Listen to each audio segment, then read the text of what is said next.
Hi, I'm James. And I'm Anthony. And this is Words and Numbers.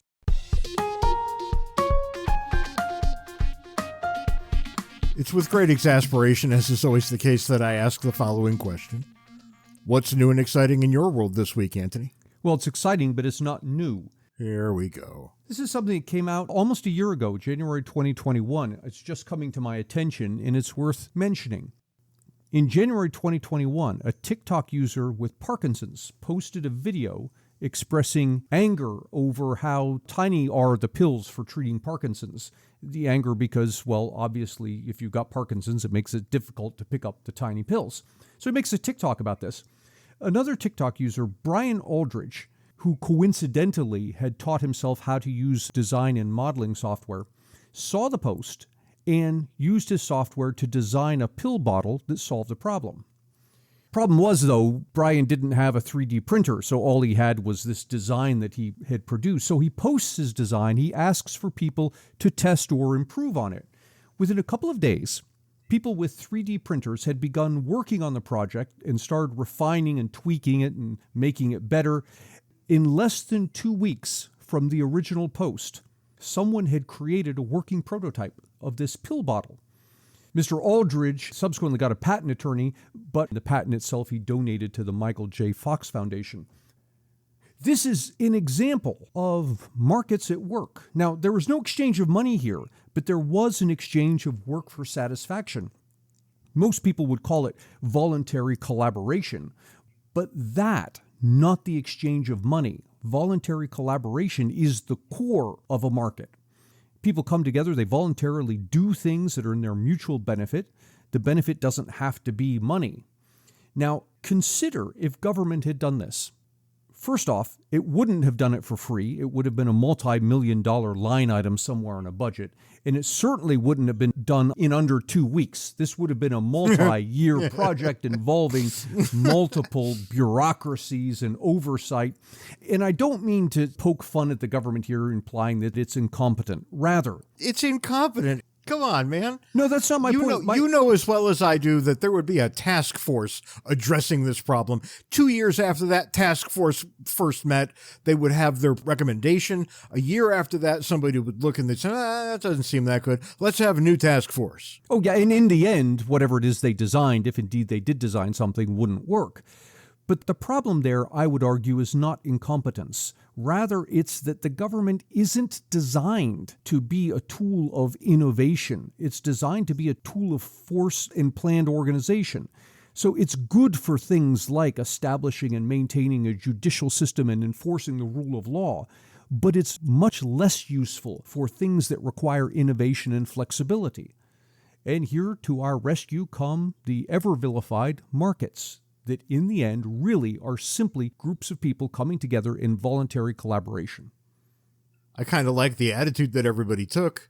The guy donated the patent to Michael J. Fox Foundation. He makes it open source. But even if he hadn't, if he'd said, okay, I'm going to keep this patent, I'm going to make money off it, okay, he would have made money. But the fact that people would be willing to pay him money indicates that they would value his pill bottle more than they value the dollars. So again, it would be an example of him providing value to the market. And I can tell you, Ant, as an unhealthy, white, middle-aged male, that I'm on so many pills every day that I lost count months ago. If you could give me a pill bottle that would make it less of a pain, I would use it and be happy. And that's the beauty of the thing. In a market environment, someone would have to bring a pill bottle to market that you valued more than you valued the dollars they're asking for. But when we ask the government to do it, what you'll get is a pill bottle that you may value or may not value, but it doesn't matter because you're going to pay for it anyway through the taxes. I kind of hope that they capitalize on this a little bit. Good luck and God bless to you guys. Give us a call if you're within hearing distance of my voice. That's the kind of guest I'd like to have. Anyway, I'm going to quiz you a little bit, and I know how difficult this is for you. You almost always fail. And you almost always fail because you pay absolutely no attention to anything I say. I think that you're in league with my wife. Do you remember those days when Joe Biden picked Kamala Harris to be his vice presidential nominee? Yes, I remember. I was astounded. There were so many better candidates out there. Do you remember anything I said about Kamala Harris? I don't recall your predictions. I just recall you being as astounded as I was. My prediction, which has now officially come true, was that Kamala Harris would do absolutely nothing to grow the base and would be a stone hanging around Biden's neck. And don't you know, Ant, that's exactly what has happened. I'm looking at a story from the New York Post, which we'll put in the show notes for you. Headline: Kamala Harris sidelined amid growing tensions with Biden. Joe Biden is hanging on by a thread trying to get some of his domestic agenda passed, and he cannot count on his vice president to pave the road for him.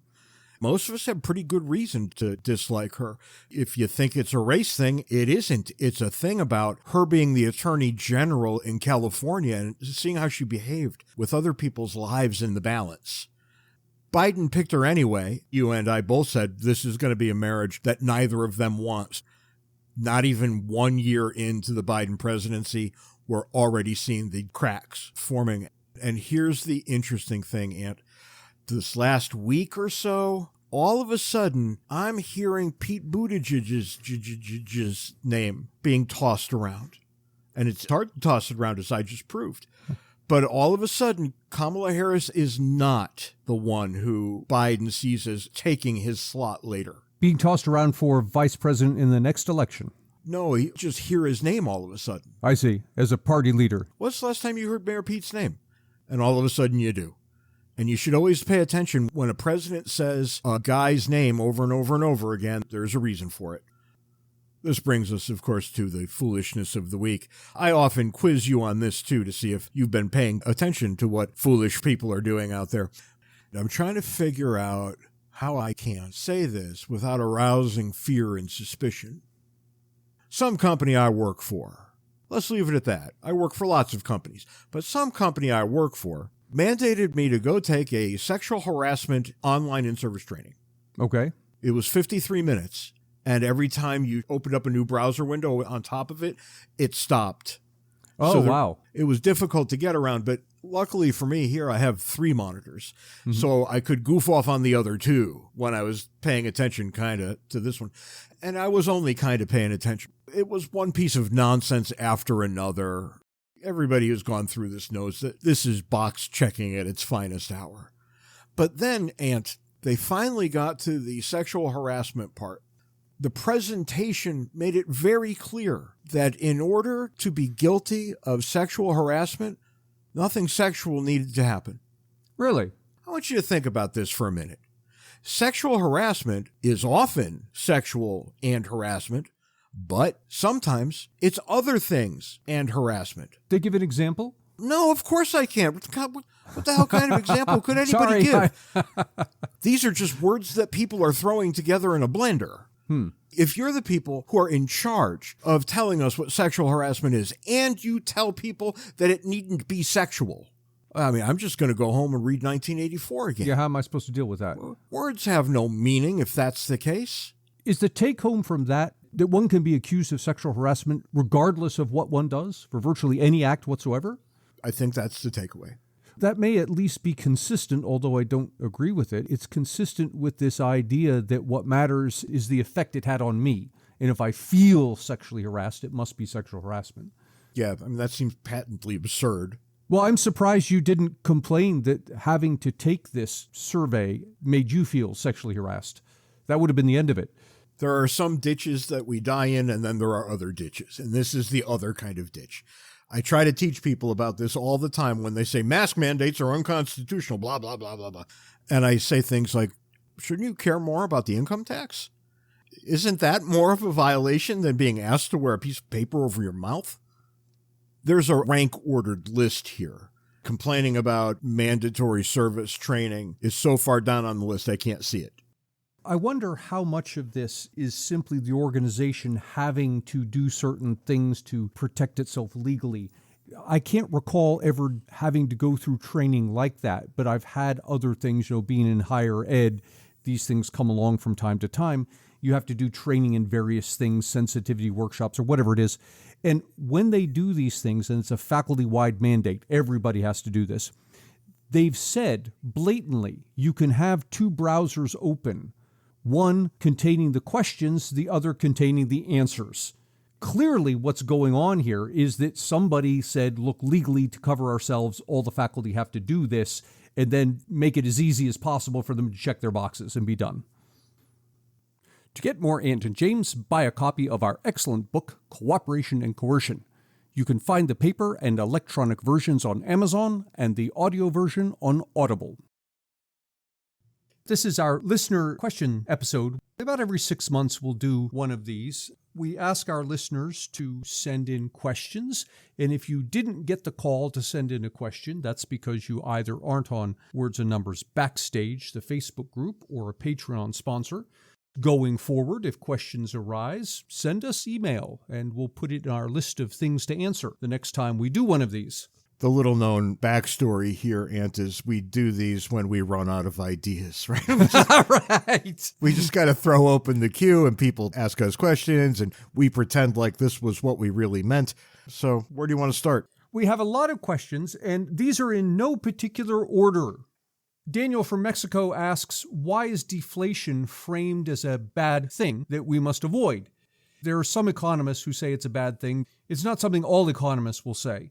The more concerning thing is unexpected inflation or deflation. It's when it's unexpected that you can't plan for it and all of a sudden you're caught short. You're locked into contracts that you would have signed otherwise. The problem that some economists will say exists with deflation is that if prices are falling, people will put off buying things. So I'm not going to get a new refrigerator, even though I probably need one. Why? Because if I wait 6 months, they'll be 20% less than they are now. And so you could picture everybody just doing that and say, well, we're going to hold off on making purchases because prices will be lower in the future.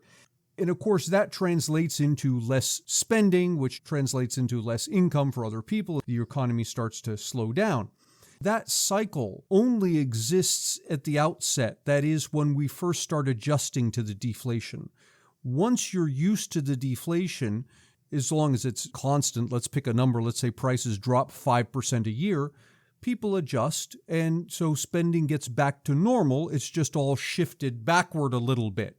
And I give you, as an example, one of the most vibrant markets is subject to massive deflation, has been subject to massive deflation for decades now, and that's the technology markets. Think about computers. Basically, a new computer will run you about $1,500. It doesn't matter whether it's 1990 or 2000 or 2010 or 2020. New computer, top of the line to middle, will run you about $1,500. What's different? What's different is that in each of those decades, the computers are way more powerful.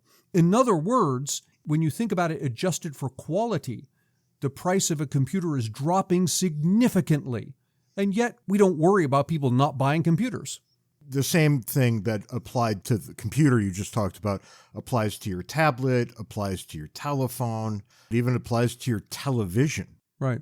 I remember when I was young, I was a teenager, and we got our first 30-inch TV. Remember those? Yeah. It cost like $1,000. It was That's right. ridiculously expensive. And my father and I carried it into the house. It was so heavy. We got it up on the pedestal, barely escaping some sort of physical rupture.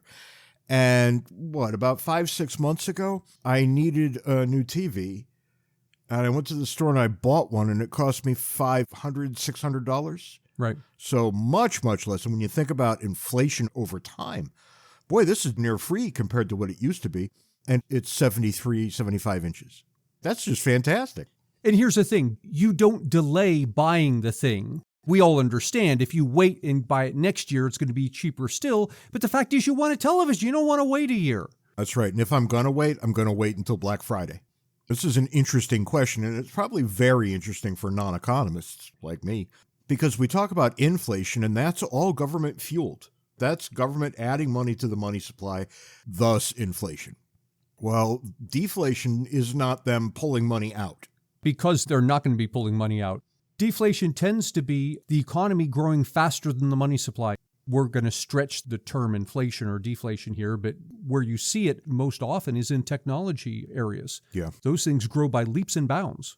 And a lot of economists, especially free market types like us, will say that the dollar has lost 90% of its purchasing power since 1950. Okay, but where's the evidence? On average, that's correct. When you point to specific things, it's a mixed bag. There are some things that, relative to 1950, are more expensive. A lot of things are less expensive. Well, yeah, but 90% is just ridiculous. Things have changed so much since 1950. You can do the math and you can come up with this is how much the dollar is worth now versus then. But the fact is, what people bought then is markedly different than what they buy now. In a lot of ways, it's just not comparable. I don't want to go back to 1950 with a 90% salary increase. And that's telling. Yeah, and that, I think, is the good comparison. If you would not be willing to go back to 1950, doubling your salary, then clearly you're better off now. And following that line of reasoning, there is literally no time that I would prefer to be living, except maybe in the future. Except the future, right. That was actually a really good question. Jonathan Biggs asks, how do we know what level of foreign intervention is correct? For example, if the Holocaust were going on today, we certainly would want to intervene. But today, Uyghur Muslims are being held in concentration camps in China. Do these not call for our intervention? Yeah, and here you see the political calculation on top of the moral calculation. Every one of us, I think, would say, of course, we should have gotten involved with the Holocaust in World War II. However, we didn't get involved with the Holocaust that resulted from Stalin's brutal rule of the Soviet Union. You can make a case that we didn't exactly know about it. And estimates there are at the low end of 20 million, the higher end 30 million. It never occurred to anybody that we should go and address that militarily. So you have to realize when you talk about these sorts of things, you're talking about politics as the art of the possible. Are you going to go to war if you know it's going to be long, drawn out? You're most likely to take terrible losses. This sort of thing just gets very gray. And if you think about the Soviet Union, you can think about China. Could we even hope to address it? Every now and then we thump our chests and we say things like, you have to behave better, but nobody believes it. With China, it's so strange because they buy our debt and they send us their products. We don't want to go to war with China. We never wanted to go to war with China. Right. Here's the reality that you're left with. We don't even go and address things like a Holocaust where it's in a third-rate African country that could never withstand an attack by the United States. Even there, we tend not to do it. What's the moral answer? Because what has to happen? Well, you go in, you cause a tremendous tumult, and then you never get to leave. I give you Afghanistan as an example. I give you Iraq as an example. And there wasn't anything going on there that even approached a Holocaust. I think you can make the case that the Kurds were experiencing one or were about to experience one in Iraq, but I think that's as close as we can get. It gets really muddy. One of our listeners asks if we would talk a little bit about how the federal government measures certain things and how this has evolved over time. For example, measures of inflation, the consumer price index. What's interesting is we kind of make this up as we go along. We have the consumer price index. The way it evolved is we said, okay, we're going to look at things that the average person buys. And so we look at prices of things that the average person buys, and we say, okay, we're going to track these prices over time, and we'll create a weighted average that's weighted based on how much money the average person spends on these various things. So, for example, if the average person spends a lot of his money on housing or rent or whatever that is, then the price of housing or rent will figure larger in the calculations. Again, we make it up as we go along. And what we notice is as time goes by and certain prices start to get higher and higher, people will shift and they'll buy less of that and more of something else. So, for example, suppose it's the case that over time the price of steak gets higher and higher, and people say, okay, I'm just not buying steak anymore. I'm going to buy hamburger. And what happens is it's not a temporary thing of, well, I'm going to buy hamburger until the price of steak comes back down. It becomes kind of a permanent thing of this is now a change. And now you ask, well, what is it that people buy? Well, they don't buy steak anymore. They buy hamburger. So we need to take the price of steak out of the calculations and put the price of hamburger in. And when you do that, lo and behold, you get a different number. So we've evolved different sorts of indices that to a greater or lesser degree take account of these changes in how people consume things. We've also created a set of indices that selectively leave certain things out. For example, You might want to talk about inflation, but we understand that as the year goes by, in the summertime, the price of gas is higher, in the wintertime, it's lower, or the price of oil is higher in one time and lower in another time. Maybe we want to talk about inflation with the price of energy removed. So we have an index that talks about that. Or maybe you want to talk about inflation with the price of healthcare removed, and we have an index that talks about that. I say we make them up. I don't mean to say that they're imaginary, but rather we create them to serve whatever purpose it is that we have. We have a question about something, and so we create this index. And if it's an interesting index that seems useful, we'll track it over time. And before you know it, people start to use it. When you said we replace steak with hamburger, chicken was a delicacy once upon a time in the United States. So when Roosevelt said a chicken in every pot, he was saying something very, very meaningful. It was more expensive than steak. And then look how cheap chicken has gotten. Right. When you're kind of poor, like I was a bunch of times, chicken is a godsend. That is the meat you can afford. You can think over the long term about the price of chicken in real dollars, and it's tanked. You're talking about that, and it's reminding me of our poverty rate measure. Was it President Johnson who assigned to some staffer the problem of coming up with a poverty line? And this person just kind of looked around and said, well, poor people would buy the following things and they need this much money to do it, so that's the poverty line. And that became the number that everyone pointed to and said, if you earn less than this, you're poor. If you earn more than that, you're not. Dawn Patterson, one of the high school teachers that we visit often.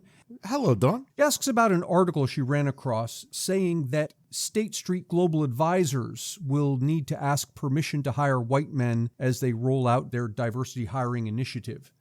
And I think you mentioned Wasn't something... this the foolishness of the week? Exactly. What are your thoughts on that? It's beyond idiotic to say, let's not hire on any other metric than race. Well, the question here is, and it's one I raised to you when you mentioned this earlier, isn't it discrimination? If the law says, look, you cannot discriminate on the basis of race, and you say we have a policy now that says that we're going to make it harder to hire white people because they're white, according to the letter of the law, that's racial discrimination. And yet it seems that the courts don't treat it that way. What you're looking at here is the reality that there are certain protected groups. When we say you cannot discriminate on racial grounds, we're really saying you can't do that to these people. If I'm running a company whose reason to exist is to make a profit, I'm hiring the best people I can find, regardless of race or gender. Now, you might be able to make a case to me that blacks and women over time in the United States have suffered all kinds of injustices. I think that's right. The real question to ask is, how do we best get past those? And I don't think racial set-asides are the correct answer. That's the answer that keeps us at each other's throats. I'll say this because I say this often. That is the preferred outcome to the civil rights industry. People who care about civil rights, on the other hand, think this is just beyond stupid. You argued to me once many years ago that there was a time when the set-asides probably were necessary, that we had gone through a period where people were left out and we want to fix this to get the ball rolling. I don't know what the correct answer is there. That's really, really complicated. People forget this, and I think they forget it with good reason. It hasn't been the case for over 150 years. But there was one group in this country that was brought here in chains. And I think that matters. Now, how much am I responsible for? I like to think nothing. I never enslaved anyone. Nonetheless, you see the problems that emerge. Now, I'm not willing to say that, yes, some sort of set-aside was the correct answer. What I am willing to say is that it made a lot more sense 100 years ago than it makes now. It might never, and I'm sympathetic to this, it might never have been the correct thing to do. But if it was, it's not the correct thing to do anymore. Mike Balsamo asks, why hasn't anyone ever tried trickle-up economics, that is, cutting the bottom tax brackets by a larger amount than top ones? You and I have answered this question many times. It's just never phrased in this way. Yeah, it's an interesting thing, trickle-up economics. The fact is, we do it. In fact, we've been doing it for a long time. We just don't call it tax cuts. We call it transfers. That is, the government giving money to people. If you look at the numbers, currently the bottom roughly 50 to 60% of Americans by income receive more money back from the federal government than they pay in. We've been hitting hard this idea of trickle-up economics, although no one's ever called it that. I really like the term. I'm going to start using it. I do too. I think we should steal that. But remember, Ant, we've figured this out. The bottom, 60% in the United States pays no federal tax. People will say things like, well, of course I pay federal tax. I pay my Social Security tax and all of this. Yeah, we understand that. Now, subtract out the earned income tax credit, subtract out housing subsidies, subtract out income support, all these various things the government does to help people out. And roughly 50+% of Americans are net recipients of federal government. They're getting more back than they're paying in. The confusion always comes from the same place. They open up their check, they see all the withholding, and they say, look, I paid taxes. And yes, that's right, you did. You just got more back in the form of handouts than you ever paid in. Yeah, and see, this is interesting the way they do it. You fill out your taxes, and there's a line for the earned income tax credit. And I say this because this is one of the big ones. And you fill it out, and it says at the end, well, you're going to be getting money back. You're going to get a tax refund. And people's minds are thinking, okay, I paid too much. I'm going to get some back. No. Do the math, and you're actually getting back more than you paid in. The earned income tax credit, not in every case, but in a lot of cases, pays people more money back than what they paid in to begin with. And this is the sleight of hand that always comes with the income tax. We've got all kinds of politicians monkeying around with this. Withholding, I think, is one of the greatest evils perpetrated upon the American people. I think so, yeah. If we all had to write a check December 31st to pay for everything, I think you would see a lot more people complaining about all the things the federal government does. Jordan Woodhams asks, in your opinion, what 3 taxes are moral and justified and should be kept in order to effectively run the government? What 3 taxes are moral and justified? It's going to be a tough question, and I'm going to dodge it. It's not framed, I think, the right way. Could I come up with 3 taxes? Yeah, maybe. Maybe I can come up with 5. But really what we need to come up with is an amount. That's exactly what I was going to say. Given that we have a goal, and that goal is to fund the government, well, then whatever funds the government to the level we want is going to be acceptable. To the masses, not to me. I think that we should probably, in total, pay about 15, 17, 20% tops. That's what I think you can make a very rational case for. I think you tick much over 20%, and you're into territory that I think is very, very difficult to stay in. And let me say a little bit more there, because currently the government takes around 20%. The problem is it cheats by borrowing more on top of that. But I want to throw another thing onto the fire here.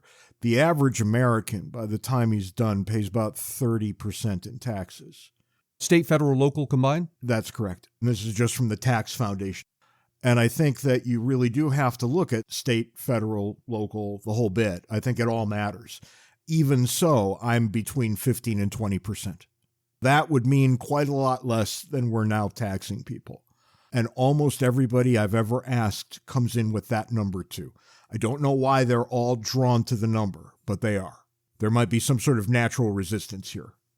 You have said before when we've talked about taxes that you would put a carve out for the poor in the form of you pay 20%, but not on the first whatever, 10,000, 20,000. Right.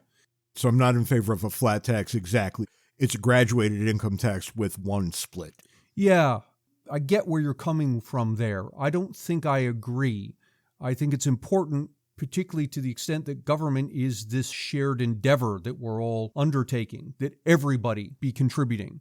Even if it's the little kid with a paper route who earns $10, okay, 20 cents you got to send to the government. That's your contribution. It would be $2, Ant, not 20 cents. $2, right. Right, $2. Nicely done, math boy. Anyway, when we talk about this and we dismiss my idea a little too easily, you miss one very important incentive. The incentive is for poor people to work. Any job they get to keep all the money. That's actually a powerful motivator. You usually end up on a black market to keep all the money that you've earned. The incentive that this brings around for rich as well as poor, nothing but salutary effects. We'll never know because nobody's ever going to do it. But boy, if you're looking for justice, this would provide it. Along those lines, I like the idea of a consumption tax more and more than an income tax, because it seems to get at what people are talking about when they say things like, well, the idle rich, they aren't producing anything and they have all this wealth and they should pay more taxes. What's in people's heads is not somebody who's getting out there and working hard and producing something people want. What's in people's heads is some playboy who's, hanging out in his mansion, not doing anything. A consumption tax gets at that. An income tax is hitting the first guy, the guy who's out there trying to work. And so, too, with a poor person who's trying to get out there and work as hard as he can, don't tax his income. Now, you want to tax his consumption. The analogy of the carve-out there would be something like, okay, there's a consumption tax, no income tax, and the following things are exempt. Food, housing, maybe you want to limit it at some level or something, some basic transportation, so that you're helping that poor guy to live as best he can. He's not going to be taxed on the money he's earning, but any excess consumption, same as for everybody else, gets taxed. What does that even mean, excess consumption? And you see where the problem comes. And this is why every time we have this conversation, I end up saying things like I just said and then ending the conversation with, no, we need a flat tax. Because anytime you start drawing a line and say, well, we're going to exempt this, we're going to exempt that, that's how you end up with what we have now of thousands of pages of a tax code. But you have to ask yourself, and I think it's reasonable to, are we going to have a consumption tax on things like automobiles and houses? Because, my God, that's going to mean you can't afford a house or a car. And when people get worked up down this line, when they really think that a consumption tax is good or useful, all you have to do is look at European VATs, the value-added tax, Sure, that everybody has to pay on everything they sell. And do you have any idea what the average VAT rate is in Europe? I think it's like 25%, isn't it? Yeah, it's about 21. A number of countries are up around 27. So the real question here is, do you want to add 25% to the cost of every single thing you're going to buy? And then you see just how terrible this could be.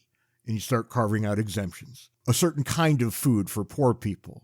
Well, not houses. Matter of fact, let's give you a credit for buying a house. Let's just leave cars alone. And before you know it, there's no way to think of this in any workable way. Is a flat tax workable? I think. But it would take political will that we haven't had in generations. That's all the time we've got this week on Words and Numbers. Be sure to join us next week when we talk about the exact same thing. Yes. That we did this week, and we promised that we held some of the most scintillating questions for later, so you have no reason for not tuning in. Beyond that, you can follow us on Twitter. That's always fun. I think Twitter somehow makes people into morons. It's trying to stuff your thoughts into 240 characters. It's the interlocutors that I come up against there, but join us over there and make up your own minds. We'll be back 1 week hence on Wednesday at noon, just like always. And Ant, for crying out loud, this one's going out just for you.